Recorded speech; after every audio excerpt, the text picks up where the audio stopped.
Ya, pemirsa, pelaku industri jamu menilai obat herbal yang telah terbukti aman dan berkhasiat untuk manusia atau fitofarmaka sulit berkembang karena membutuhkan dana uji klinis yang mahal. Untuk menuntaskan satu uji klinis, obat fitofarmaka membutuhkan biaya sekitar 4 miliar rupiah. Ketua Umum Gabungan Pengusaha Jamu Dwi Rani Pertiwi mengatakan fitofarmaka sulit berkembang karena membutuhkan dana uji klinis yang mahal. Untuk menuntaskan satu uji klinis obat fitofarmaka membutuhkan biaya sekitar 4 miliar rupiah. Rani mengira dengan pertimbangan ongkos tersebut tentunya membuat pemerintah kembali berhitung, karena nantinya harus melakukan pengembalian harga. Meski demikian, Rani menyebut GP Jamu terus mendesak pemerintah meloloskan produk fitofarmaka dalam formularium nasional atau Fornas. Hal itu mengingat jika ada efek samping yang ditimbulkan, maka sangat kecil jika dibandingkan efek samping obat kimia. Fornas atau Formularium Nasional adalah daftar obat yang disusun oleh Komite Nasional yang ditetapkan oleh Kementerian Kesehatan. Daftar ini disusun berdasarkan pada bukti ilmiah mutakhir, berkhasiat, aman dan dengan harga yang terjangkau, yang disediakan serta digunakan sebagai acuan penggunaan obat dalam Jaminan Kesehatan Nasional atau JKN. Sebelumnya BPOM mencatat Indonesia memiliki sekitar 30.000 spesies tumbuhan maupun sumber daya laut, dan sekitar 9.600 spesies tanaman dan hewan telah teridentifikasi memiliki khasiat obat. Namun hingga saat ini baru ada 62 obat herbal terstandar dan 24 fitofarmaka yang terdaftar di BPOM. Deputi Bidang Pengawasan Obat Tradisional, Suplemen Kesehatan dan Kosmetik BPOM Maya Gustina Andriani menilai untuk mendorong industri obat herbal, yang paling logis adalah pemerintah membeli produk tersebut melalui asuransi BPJS Kesehatan seperti yang dilakukan India, Cina, Jepang, dan Taiwan. Berbagai sumber untuk IDX Channel. Ya, pemirsa, di segmen ini kita akan bahas topik tantangan industri herbal Indonesia. Saat ini kami sudah terhubung melalui via Zoom bersama dengan Ibu Dwi Rani Pertiwi Zarman yang merupakan Ketua Umum GP Jamu. Kita akan langsung sapa saja. Ibu Dwi, selamat pagi, apa kabar, Bu? Selamat pagi, kabar baik, kabar sehat selalu. Terima kasih Ibu Dwi sudah meluangkan waktu di IDX Channel. Ibu Dwi, bagaimana pertumbuhan industri obat herbal nasional, terutama di saat pandemi, Ibu Dwi? Baik, secara umum pemasaran jamu masih stabil. Walaupun ada beberapa yang mengalami penurunan, tapi yang naik juga ada. Demikian juga untuk yang pengurangan pegawai ada, bahkan tutup, gitu kan. Tapi untuk rempah-rempah itu justru naik karena banyak juga permintaan ekspor ke beberapa negara. Kira-kira gambarannya seperti itu. Di tengah pandemi, ini beberapa untuk obat-obat tertentu, baik kimia dan tradisional, mengalami peningkatan. Bagaimana untuk dari GP Jamu, Ibu Dwi? Untuk obat-obat tertentu memang di kita umumnya sih kalau yang saat ini mengalami peningkatan khususnya bahan yang memakai bahan baku untuk meningkatkan imunitas. Ya, jadi beberapa merek baru itu bermunculan untuk yang indikasi menaikkan daya tahan tubuh. Nah itu diantaranya bahan baku yang dipakai itu kan ada jahe, ada kunyit, temulawak, bagaimana juga yang sekarang Pak Jokowi pakai itu kan ramuan imunitas gitu. Nah itulah yang mengalami peningkatan sehingga bukan hanya industri jamu yang memproduksi, tetapi masyarakat juga dengan kondisi pandemi ini karena banyak yang katakanlah harus berhenti bekerja, akhirnya beralih menjadi penjual olahan jamu berbentuk cairan umumnya yang untuk meningkatkan imun. Demikian Mas David. Baik, tadi Anda katakan cukup beragam, ada beberapa bagian tertentu untuk dari produk jamu yang justru mengalami penurunan di tengah pandemi. Ya, karena kondisi pandemi ini kan akhirnya masyarakat memilah-milah yang dibelanjakan, kira-kira gitu kan. Ya.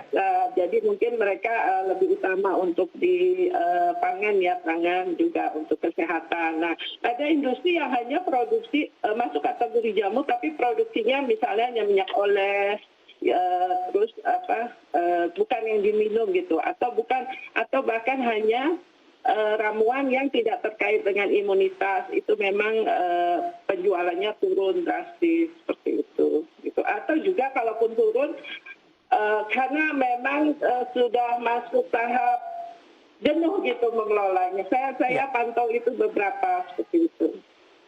Atau ada mungkin dari sisi strategi para pelaku industri jamu yang ketika sebelumnya tidak memprioritaskan kepada jamu-jamu untuk imunitas, tapi karena adanya pandemi, mereka beralih ke produk-produk imunitas dalam hal ini, Ibu Dwi. Ya, memang untuk produk yang tidak buat imunitas gitu agak menurun. Seperti contoh di industri saya seperti itu juga. Tapi kalau yang untuk imunitas, bahan-bahan tertentu naik peningkatan penjualannya, permintaannya besar. Contoh misalnya ketika kerajaan Thailand mengumumkan bahwa Sambiloto itu bisa untuk menyembuhkan COVID versi Thailand ya, itu langsung penjualan Sambiloto itu naik di Indonesia. Apakah ini cukup mengimbangi, Ibu Dwi, ketika beberapa produk jamu lainnya mengalami penurunan, sementara ada beberapa produk lain yang justru mengalami lonjakan permintaan? Jadi kalau misalnya ada produk yang memang belum laku, industri yang barangnya tidak laku katakanlah, ya itu dia harus ngimbangi, merubah gitu, menambah produknya. Baik. Itu kan banyak sekali sekarang yang mendaftarkan di BPOM produk semacam ini. Berapa ratus gitu muncul yang baru. Oke, dengan adanya pandemi. Ya. Baik, Ibu Dwi, tadi dari informasi yang sudah kita sampaikan, pertumbuhan industri obat herbal, kemudian juga dengan riset yang dilakukan, apakah benar ini memerlukan biaya yang cukup tinggi? Ya, riset obat yang sekarang ini kan pemerintah sebetulnya punya programnya sendiri gitu ya, yang memang sampai saat ini riset itu kan mahal ya. Kalau yang terkait dengan supaya program kita sampai riset itu bukan sedikit biaya miliaran. Nah, pemerintah itu sudah melakukan riset itu, tetapi gitu ya, kita tuh belum bisa menggunakannya gitu, seperti itu. Jadi karena regulasi lah ya. Jadi walaupun perkembangan riset itu sudah cukup bagus ya, dari tahun 2008 itu Kementerian Ristek dan juga Kementerian Kesehatan juga sudah ikut fokus riset terhadap bahan baku herbal ya, jamu dengan bekerja sama dengan perguruan tinggi. Namun yang dilakukan pemerintah itu belum banyak membantu industri jamu karena hanya sekadar riset dan tersimpan saja seperti itu. Ada tahapan yang memang harus secara regulasi yang tidak bisa terpenuhi gitu. Jadi akhirnya kita melakukan riset sendiri, produksinya juga dari hasil riset sendiri supaya itu bisa beredar di masyarakat gitu. Memang sayang dana pemerintah yang banyak itu seperti itu, jadi tidak bisa semuanya termanfaatkan gitu. Oke, tahapan dan regulasi seperti apa yang dimasukkan di sini, Bu Dwi, yang tidak sesuai atau alurnya? Jadi gini, kalau misalnya perguruan tinggi melakukan riset untuk tanaman tertentu misalnya. Nah, ternyata setelah hasil riset tanaman tersebut, misalnya dia mengandung kandungan yang bagus gitu untuk bisa mungkin diabetes atau kolesterol.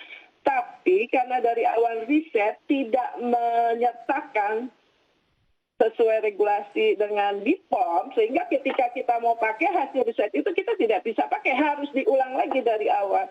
Dan itu mulai lagi dari awal kan mulai lagi biaya dari awal.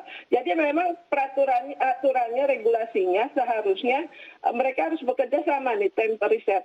Baik dari Kemenkes, yang pasti harus dari BPOM supaya kami bisa pakai. Baik. Dari sisi insentif seperti apa, Ibu Dwi, dengan tingginya biaya riset ini? Kalau dari pemerintah